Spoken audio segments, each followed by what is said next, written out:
China's strict COVID-19 policy hitting Apple. New iPhone 14 orders may see delays. An urgent plea calling for an end to Beijing's human rights abuses. A group of California residents urging China to release their detained family members back home. The West phasing out nuclear energy, China doing the opposite. The latest on Beijing's nuclear energy expansion. And Beijing lashing out at the UK over a top official's trip to Taiwan.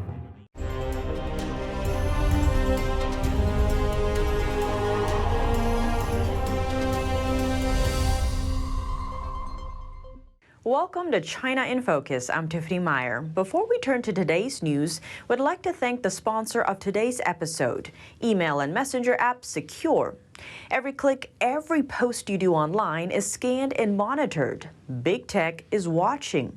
Your data is not yours, and it's being mined and stolen. Over 150 million Americans. That's how many were affected by the data leaks in 2020. The average American's personal data was stolen over 4 times during the course of the year. But it doesn't have to be this way. There's a new way to build real privacy online. Introducing the email and messenger app Secure. Secure's server and data center are hosted in Switzerland, home to the world's strictest data privacy laws. Secure is the only secure messaging and email app that does not rely on big tech companies like Amazon, Google, or Microsoft. It uses proprietary encryption technology and an independent platform to safeguard your data. Secure doesn't ask for your phone number or copy your contacts. Instead, add people through their secure numbers. And for non-secure users, there's a chat by invite feature. Visit secure.com to learn more about what makes us different. Get started with Secure Messenger for just $5 or $10 for the email and messenger package. Use promo code Tiffany for 25% off.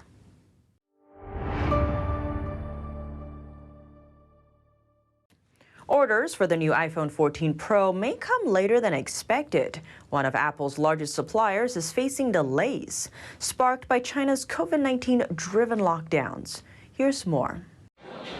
Apple warned on Sunday, November 6th, that shipments of its newest high-end iPhones would be delayed.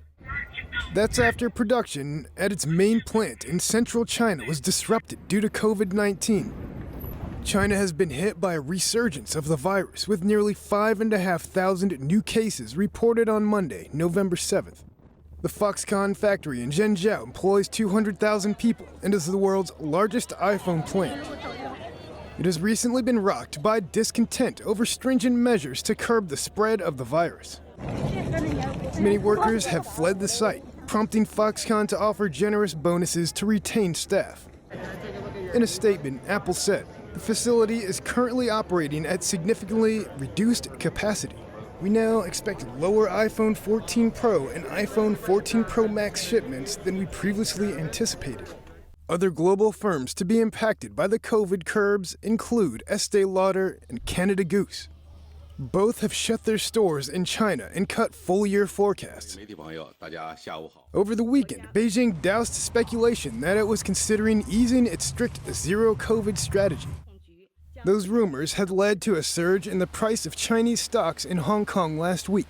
Meanwhile, in another sign that economic activity is slowing in the world's second-largest economy, trade figures released on Monday showed that China's exports and imports unexpectedly contracted in October. It was the first simultaneous slump since May 2020. An urgent plea from San Francisco's Bay Area. A group of residents there are calling on Washington to help bring their family members in China home. That's after Chinese authorities abducted their relatives in the country during the Communist Party's National Congress meeting. Here are the details. Family members called for the release of prisoners of conscience held within Chinese jails. One of them was Newark resident Huang Changyu, who hasn't heard from his father in nearly a month. They came at 7 p.m., around 7 p.m. in the October 11th to abduct my father away from his home.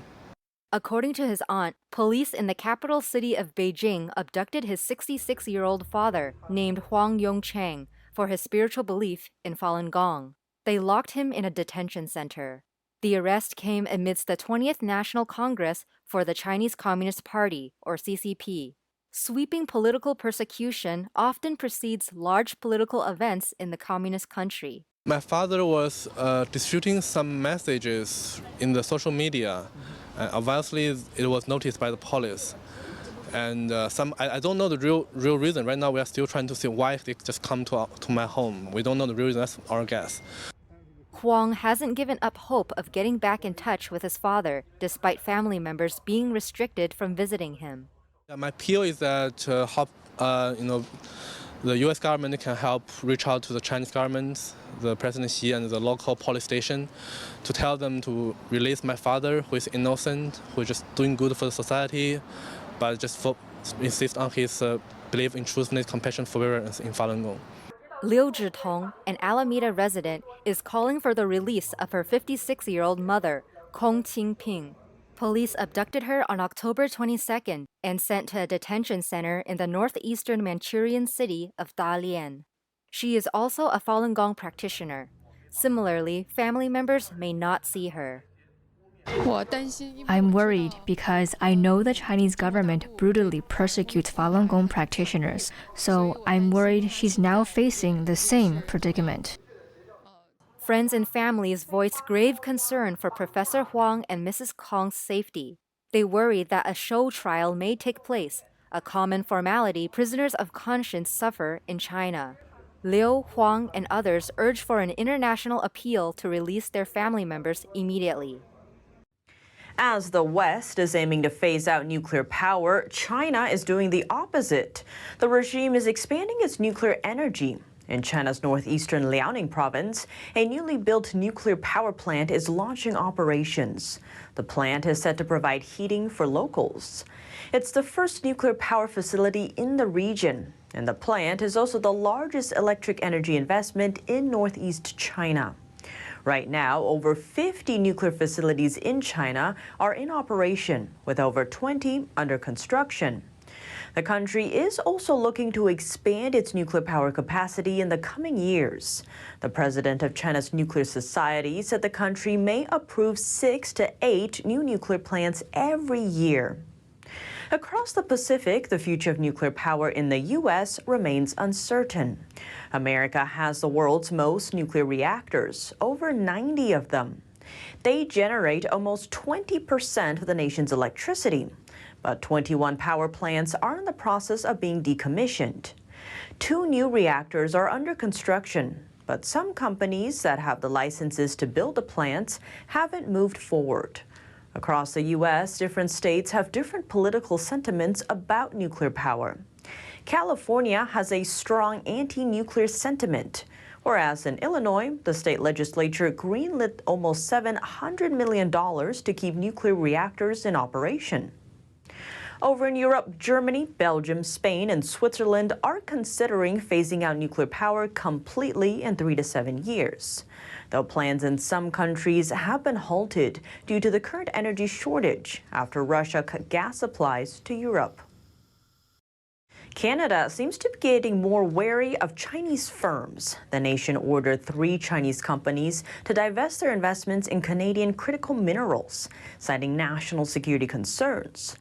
The 3 Chinese firms are Sinomine Rare Metals Resources Company, Chengzhi Lithium International, and Jiangge Mining Investment Company. Western allies are concerned over China's growing dominance in the sector. In response, China accused Canada of using national security as an excuse to suppress Chinese companies. Canadian Industry Minister François-Philippe Champagne said that the divestiture was ordered after rigorous scrutiny of foreign firms by Canada's national security and intelligence community, adding that Canada will act decisively when investments threaten our national security and our critical mineral supply chains.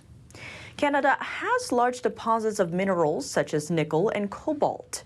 These are critical for electrical power technology, such as electric vehicles, and demand is expected to expand in the coming decades. China is lashing out at the United Kingdom. A trade minister from the country is visiting Taiwan for talks and is set to meet with the island's president, Tsai Ing-wen. Here's more. Trade Minister Greg Hands kicked off his 2-day visit to Taipei today. He's due to co-host the UK-Taiwan 25th annual trade talks with Tsai during the visit. Hands' office said the visit is a clear signal of the UK's commitment to boosting trade ties with the island, but Beijing has urged Britain to back off. It views self-governing Taiwan as its own territory and strongly objects to any official interactions between Taipei and foreign governments. Beijing claims Taiwan as its own territory and has threatened to annex it by force. Councillors in a British city are choosing to cut ties with a Chinese sister city over Beijing's human rights abuses. This after China sanctioned a British academic at a local university. NTD's Jane Worrell has more for us. The cities Newcastle and Taiwan have had a long-standing Twin City Agreement since 1985. Now city councillors have voted to end it unanimously. It's interesting that on page 2 of the city's motion, which I've got here, it highlights academic Jo Smith Finlay, the first British academic to be sanctioned by the Chinese Communist Party. She's a reader in Chinese studies at Newcastle University, and Finlay researches human rights abuses in Xinjiang against Uyghur Muslims. She wrote a letter in strong support of the motion. Now, she was sanctioned by China last year, along with 8 others, including 5 MPs, for what the Chinese regime called maliciously spreading lies and disinformation. The motion, which was proposed by Lib Dem councillor Wendy Taylor, says sanctioning Finlay poses a serious threat to academic freedom, as she could be extradited to China when travelling abroad. The motion says the Chinese Communist regime is not concerned with upholding universal values or adhering to international rules of conduct. Hong Kong group Newcastle Stands with Hong Kong supported the motion. They're part of a global campaign called D-Twin with China. The global campaign is advocating for 12 other UK cities to cut ties with their Chinese sister cities. This includes Birmingham, Edinburgh, Glasgow, Leeds, Liverpool, London and Manchester. Councils in Wakefield in Yorkshire and Newport in Wales have already passed motions to cut ties with their Chinese sister cities. In terms of how the UK is dealing with the Chinese Communist Party on the government level, the Security Minister, Tom Tugendhat, has confirmed an investigation into undeclared Chinese police stations in the UK and said they're intending to close Confucius Institutes, which was, of course, a campaign pledge from Rishi Sunak. So there's a lot to keep an eye on in Parliament. A number of gifts have arrived in the Solomon Islands over the past week as China and Australia compete to be the island nation's dominant security partner. China on Friday donated 2 water cannon trucks, 30 motorcycles, and 20 cars to the Royal Solomon Islands police force. This just 2 days after Australia donated 60 rifles and 13 police vehicles. Australia has traditionally been the Solomon Islands' biggest security partner, for years helping stabilize unrest in the Pacific nation. But earlier this year, the Solomon Islands signed a security pact with China, sparking concerns in the West. The Solomon Islands holds great geopolitical importance to the U.S. and its allies. Washington has ramped up efforts to support the Solomon Islands and other countries in the region to counter China's rising influence there. That's all for today's China in Focus on YouTube. We're now sharing a shortened version of our program here after being demonetized for more than a year. Here's what to look out for in our second half.